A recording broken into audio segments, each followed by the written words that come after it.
On revient sur ce séjour et ses visites avec le président Moitaï Broderson qui est sur notre plateau. Bonsoir, président. Yorana. Alors, avant d'entamer cette interview, on va vite fait rétablir la vérité concernant notre annonce d'hier soir sur votre achat d'un Airfish 8. C'était bien sûr un poisson Un d'avril. excellent poisson d'avril. Alors, plus sérieusement, Singapour, c'était un déplacement nécessaire, c'était une priorité. C'était un déplacement effectivement nécessaire. Alors c'était d'abord sur l'invitation du gouvernement de Singapour. Ça nous a permis d'échanger avec eux sur leur façon d'opérer, sur cette administration qui est un modèle d'efficience dans le monde entier. Et ça nous a permis également de rencontrer des acteurs privés qui sont intéressés par venir investir chez nous. Et puis bon, on a également donc pu se rendre au siège de Google Singapour pour continuer d'avancer sur ce dossier de câbles qui viennent s'installer chez nous. Rapidement, pour lever les doutes de certains, est-ce que le pays a pris en charge une partie du séjour à Singapour?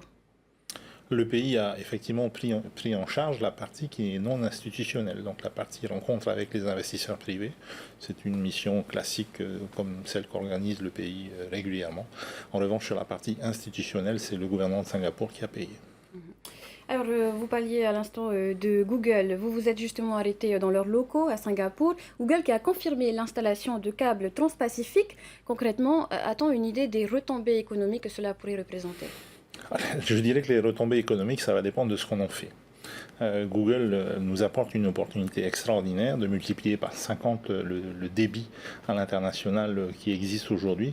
Une opportunité aussi de sécuriser, puisqu'on l'a vu avec les derniers épisodes de dysfonctionnement sur Mutua, on n'est pas à l'abri de ce genre de choses. Une fois que ces 5 câbles seront tirés, on sera définitivement dans une situation de redondance au-delà de ce qui est nécessaire. Ça constitue un facteur d'attractivité.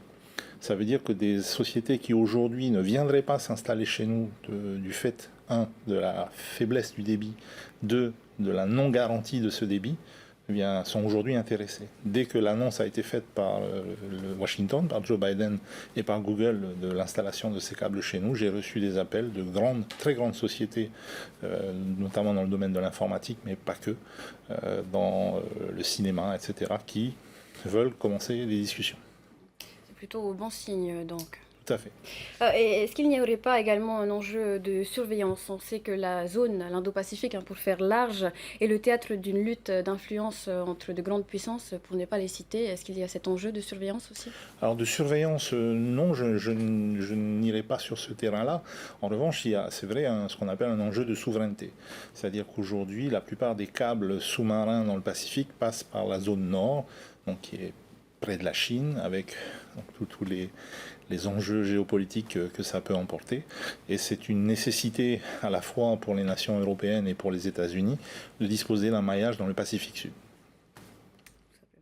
Singapour, c'est aussi une potentielle porte d'entrée vers l'Asie, mais c'est aussi une niche de potentiels porteurs de projets touristiques et investisseurs, selon vos propos. Vous êtes confiant après ce voyage? Je suis encore plus confiant qu'avant d'y aller. J'étais déjà confiant avant d'y aller, mais tous ceux que j'ai rencontrés m'ont confirmé leur intention de participer au prochain appel à projet que nous lancerons donc, sur les sites touristiques remarquables qui dépendent du pays. Et donc on a rencontré les plus grands groupes de Singapour qui nous ont tous qui nous ont tous remis le même message. Et ces acteurs, est-ce qu'ils comptent sur la défiscalisation? Pas du tout.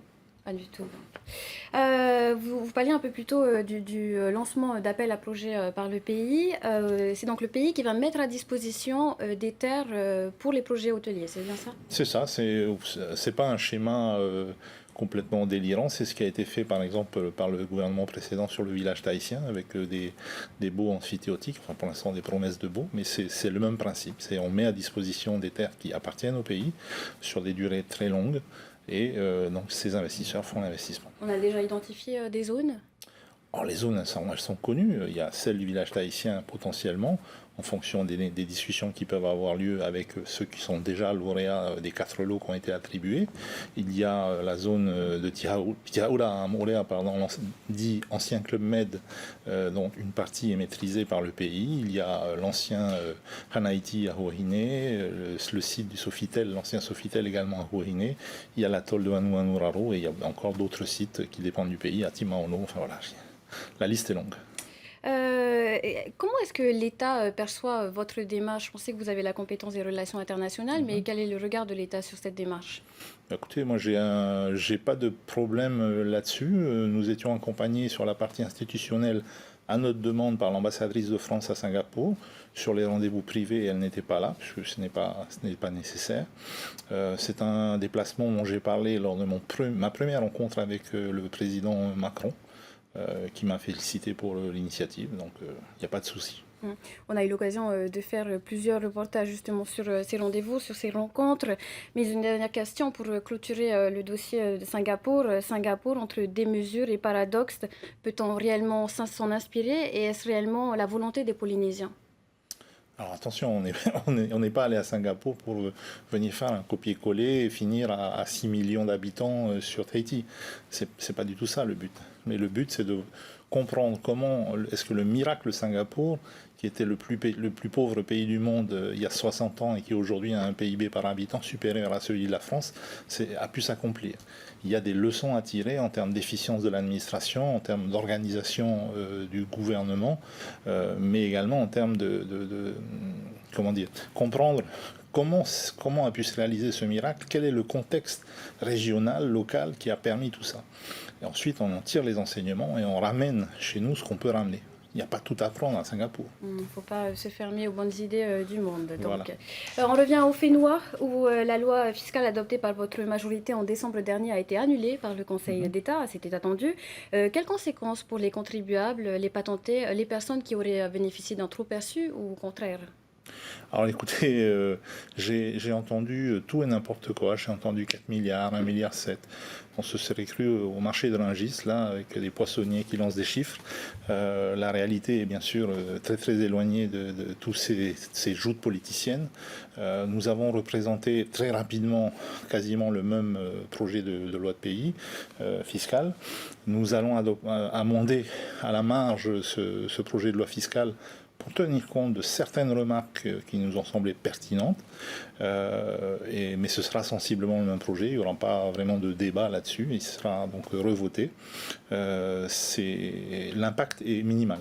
Alors, est-ce que vous les entendez, ces partenaires sociaux, puisque le dialogue semble peine à se faire? Je les entends, et non seulement je les entends, mais j'ai reconnu effectivement ce défaut qui a prévalu dans la conception de cette première loi fiscale, et j'ai donc donné instruction à tous mes ministres pour cette année d'opérer dans la concertation.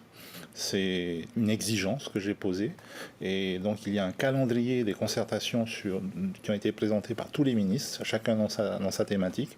On a commencé il y a quelque temps par de nouvelles journées de prospective économique qui ont été organisées par le ministre de l'économie et des finances pour justement mettre autour de la table tous les acteurs, les entendre. Il y a d'autres consultations qui sont prévues jusqu'à, on va dire, la période qui va précéder l'élaboration du budget 2025.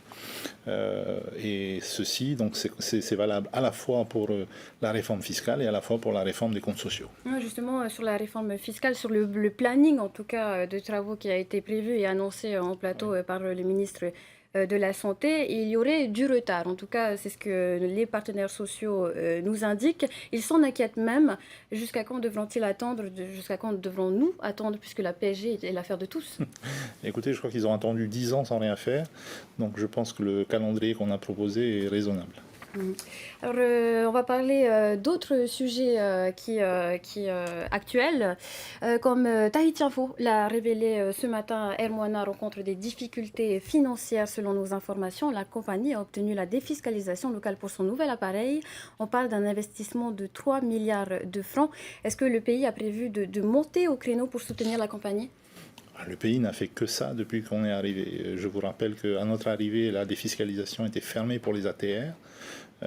Que nous avons donc remis la possibilité de défiscaliser les ATR.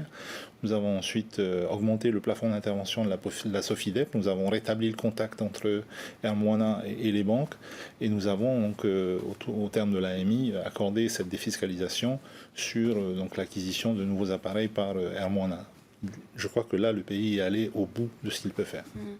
Et puisqu'on parle de nos compagnies aériennes, on va également parler d'ATN. La CTC, dans son dernier rapport, pointe du doigt le manque de cohérence entre la politique du pays, notamment les 600 000 touristes visés, et la capacité d'ATN. Est-ce que vous entendez cette critique?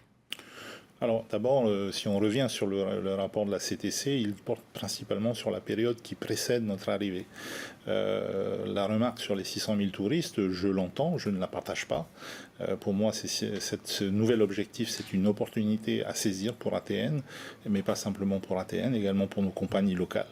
Donc voilà, là-dessus on a le droit de ne pas être d'accord. Dans ce contexte, on parle d'un éventuel changement de PDG. Est-ce une coïncidence? Non, il n'y a pas de coïncidence, il y a, je crois, des cycles. Donc il y a un cycle qui, à mon sens, s'achève pour ATN. Il y a une nécessité de réinventer la compagnie et c'est ce que nous allons faire. Et on doit s'attendre au départ de Michel Monvoisin, donc? Vous le saurez bientôt. Merci, Président, pour ces éléments de réponse et pour avoir accepté notre invitation ce soir. Maruru.